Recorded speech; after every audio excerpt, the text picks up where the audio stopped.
নমস্কাৰ। শিশু এটাৰ জন্মৰ পিছত যেতিয়া হস্পিটালৰ পৰা ডিসচাৰ্জ দিয়া হয় সেই সময়ত লগত আপোনালোকক এখন কাৰ্ড দিয়ে আৰু কাৰ্ডখনত কিছুমান ভেকচিনৰ কথা উল্লেখ থাকে।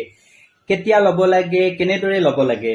আমি শিশুসকলক কিয় সময়মতে ভেকচিন দিয়াৰ প্ৰয়োজন আছে? কাৰণ ভেকচিনসমূহে শিশু এটিৰ দেহত কেনেদৰে কাম কৰে জানেনে? এটা নিৰ্দিষ্ট ভেকচিনে এটা নিৰ্দিষ্ট সময়তহে সেই শিশুটিৰ দেহত এটা নিৰ্দিষ্ট ৰোগৰ বিৰুদ্ধে ৰোগ প্ৰতিৰোধমূলক ক্ষমতা গঢ়ি তোলে। যদি আমি সেই সময়ত সেই ভেকচিনবিধ প্ৰদান নকৰো তেতিয়াহ'লে হয়তো সেই ভেকচিনবিধৰ ফলত যি ৰোগ প্ৰতিৰোধমূলক ক্ষমতা গঢ়ি তুলিব লাগে সেই ক্ষমতা শৰীৰটোৱে গঢ়ি তুলিব নোৱাৰে আৰু হয়তো তাৰ ফলত ভৱিষ্যতে সেই ৰোগবিধত বাৰে বাৰে আক্ৰান্ত হোৱাৰ যথেষ্ট পৰিমাণে সম্ভাৱনা থাকে।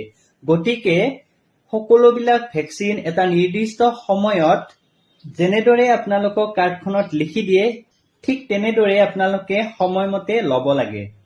আপোনালোকৰ শিশুটিক কেতিয়াও এই ভেকচিনসমূহৰ পৰা বঞ্চিত নকৰিব।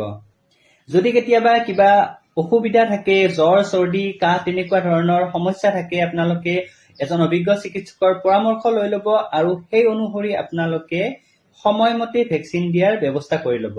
স্বাস্থ্য সম্পৰ্কীয় নিৰ্ণয় কিছুমান ইনফৰমেশ্যনৰ বাবে চাই থাকিব মোৰ স্বাস্থ্য সম্পৰ্কীয় ইউটিউব চেনেল ডক্টৰ এন মিশ্ৰ। ধন্যবাদ।